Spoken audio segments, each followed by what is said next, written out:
Today we'll be unboxing the heroic court magician of Eternia on Rip It Open with Newman.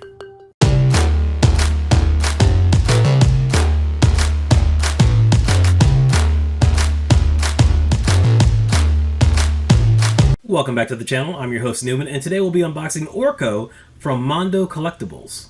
Created in 1983 by Larry DiTillio and Tom Ruegger, Orko, originally named Gorpo, was conceived of during the Filmation series and not a part of the original toy line. A Trollan from the extra-dimensional world of Tralla, Orko was one of the original 3 people to know of Prince Adam's secret as He-Man. Stranded in Eternia and now acting as court magician of Eternos, Orko's spells have a tendency to backfire, usually on man-at-arms.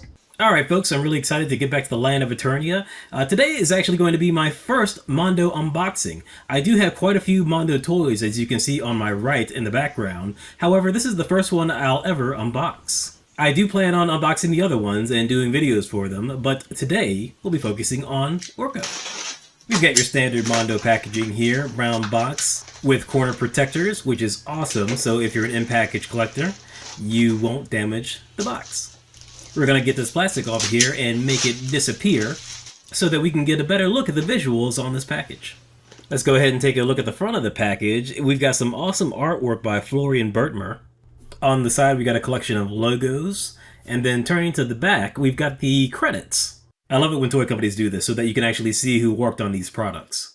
We're going to go ahead and open it up. It's got some great magnetic clasps. And zooming in, you can see some great photography, as well as the figure itself, which is a little obscured. That's okay, because we're going to go ahead and crack this thing right open.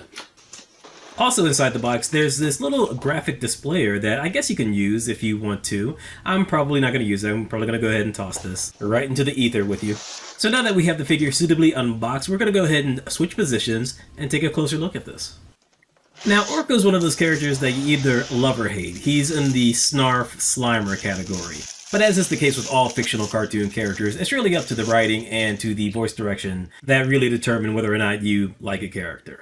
Now, on first inspection of holding this character, this is one fantastic figure. It feels nice, it feels premium, the cloth is very good, the plastic is very nice.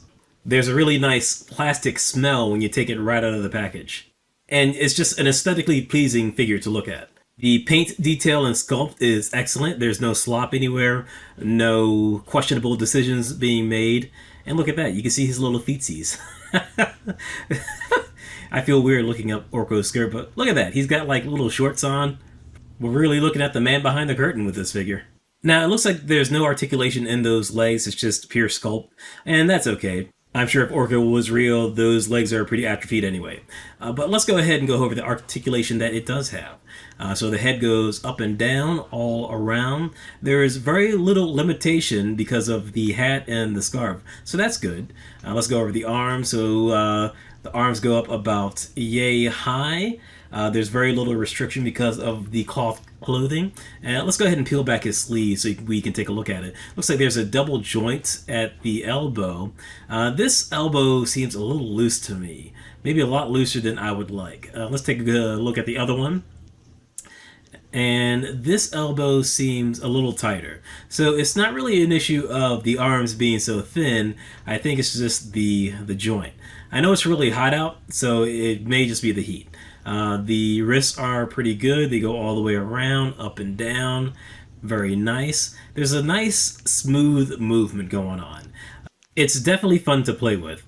That elbow does kind of bug me. I do wonder if that's going to affect him holding any of the accessories that the figure comes with. I guess we'll see a little bit later on in this review.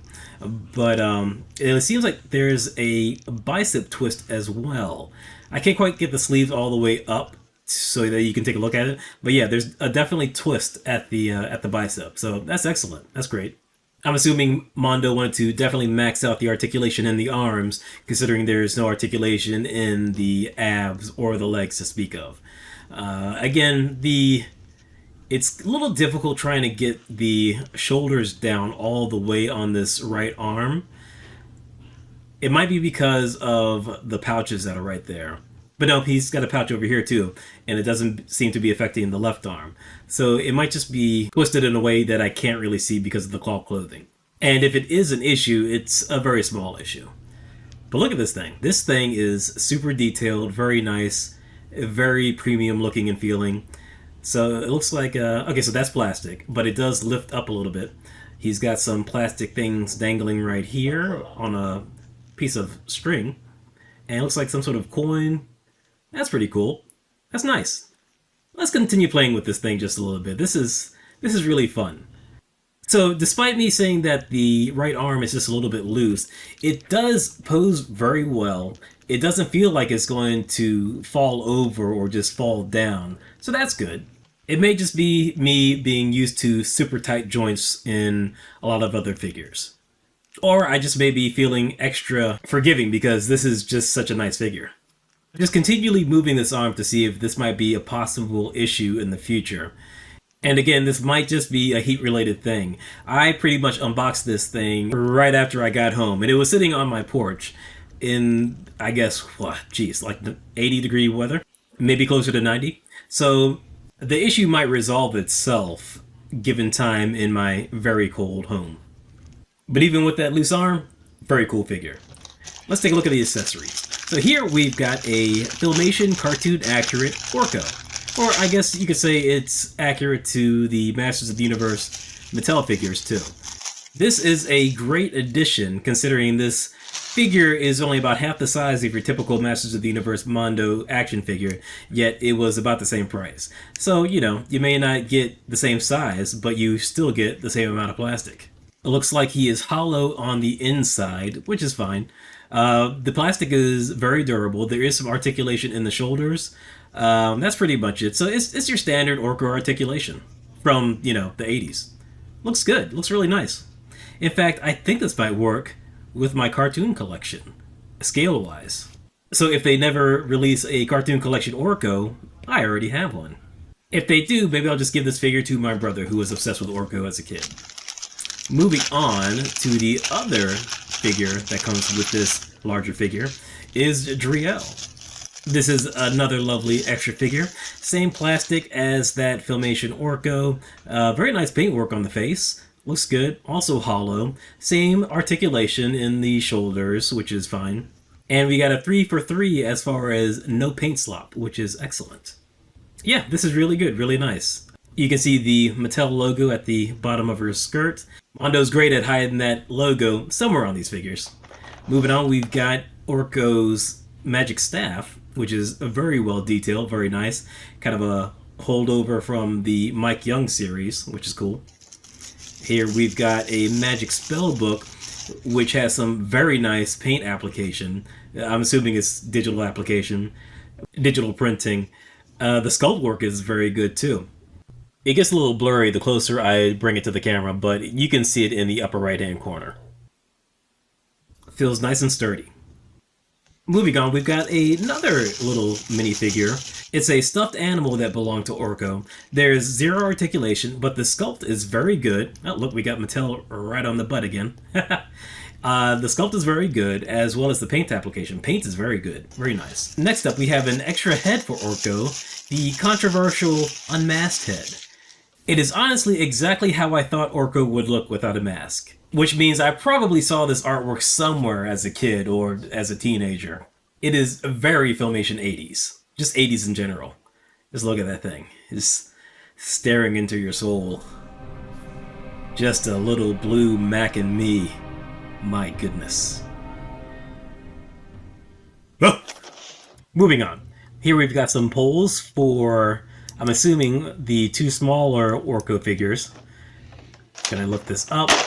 Take this out, and here we have a Daimar figure. I'm not sure how that's pronounced. I'm not very familiar with this character. It's a nice sculpt. The head does move, so there's articulation there. But that's going to be pretty much it. The arms and the legs don't move. But again, it's a nice sculpt with some really nice paintwork going on here.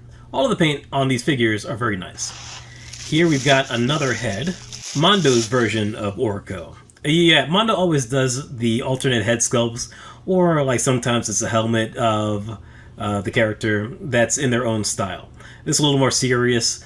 I don't think I'm going to use this, although I think it's a fantastic sculpt. The paintwork is very good. I like the beads on the top, hanging down from the top of the hood. That's really nice. I'm not going to use this though. It's a little too spooky for Orko. Here we have a left hand that is attached to an energy effect. This is really nice. The sculpt of the energy effect, or magic effect, whatever you want to call it, is very good. I like how it is both transparent and colorful, and it fades from a pinkish red to yellow. And here is a right hand with the energy effect, a ball of green energy. That looks really cool, really nice. I'm glad that it's attached to the hand. There was a Mezco Bishop figure that had a similar magic effect, or energy effect rather, that sat in the hand, but it wasn't attached, and it would always fall out. Here we've got some alternate hands with long fingernails, some more alternate hands with long fingernails, probably for the Mondo head sculpt. They're really nice, very detailed, very good. And here we have some regular Orko hands. As you can see, he has clipped fingernails. A little less spooky, a little less demonic. Very nice. Also a good sculpt. And here we have some more Orko hands. They're gripping hands, so that he can grip his magic wand. These are nice. And lastly, we're going to have some fisted hands. Orko is not exactly a character I imagine throwing punches, but I guess it's not really an upscale action figure if it doesn't have two fisted hands. Boom. We're getting towards the end of the accessories. Here we have the components for the stands. Here are the grabbers to hold the characters up. Here we have two of the bases for the two smaller minifigures. Two clear plastic bases with holes in them so that we can put those poles in. And lastly, at the very bottom, we have the main Orko stand. Also clear, but in a rock formation familiar to Masters of the Universe. So let's do some magic and get this Orko figure on here.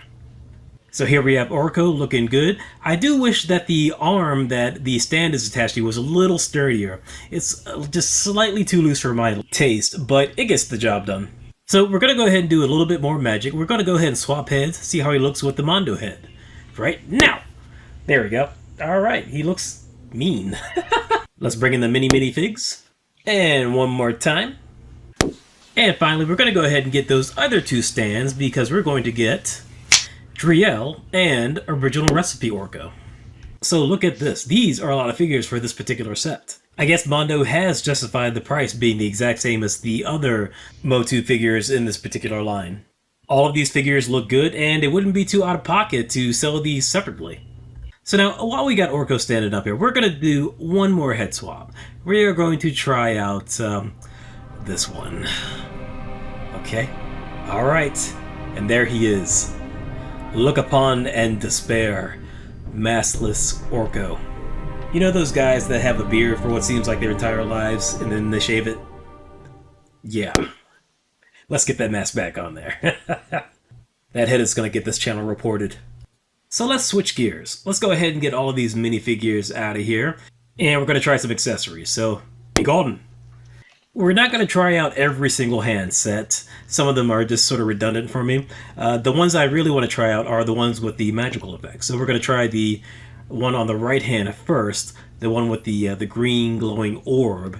Now this is the one that I'm more concerned about because it's a pretty heavy effect, and that arm again was kind of loose. So let's take a look at this. And okay, all right. Oh, yep, there it goes. Yep. See, I was afraid of this. So now if we put it next to his body, okay, now that works. So even if this loose arm doesn't stiffen up a little bit, we can at least do that. And that still looks pretty good, in my opinion. And also, if we extend the arm, he can hold it like this, which still looks good. It looks like he just can't do it completely upright, which is a shame, but it's definitely not a deal breaker. Let's go ahead and try the other effect. Now, this effect is much lighter, and there are no issues with his arm. So that right there is a match made in heaven. That looks excellent. Both of these look really good together. Good job, Mondo. I think I might display him like this. I'm not really sure. There are a lot of different ways I could go. I see why people get multiple figures, because you can essentially just make two different characters with all of these swappable parts. Speaking of which, I think I'm going to go ahead and take this effect off, get a gripping hand in here. And by the way, these hands go on very easily. It's very nice. We're going to get this in his gripping hand. Let's see. I don't want to scuff up the paint on this, but alright, that's a good grip. Very nice. Alright, that looks excellent. Very 2000X. but also with a dash of filmation. It looks as though the staff is light enough that it's not giving this arm any sort of issue. And okay, yeah, so we can pose it like that. That looks very good. Nice. This may well be the route that I go with. I feel as though if I use that green effect, it's eventually just going to make his right arm completely useless. With this, it's light enough that I don't have to worry of it just completely falling apart on me. And I feel as though this staff is just so well sculpted and painted that it would be a shame not to display him with it. Because even though I don't have the green effect, I still have this other effect on his left hand, which I honestly think is the superior effect.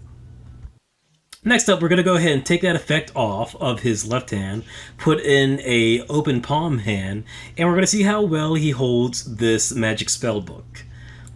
Alright, so let's see if it balances. Hey, okay, that works pretty well. Not too bad.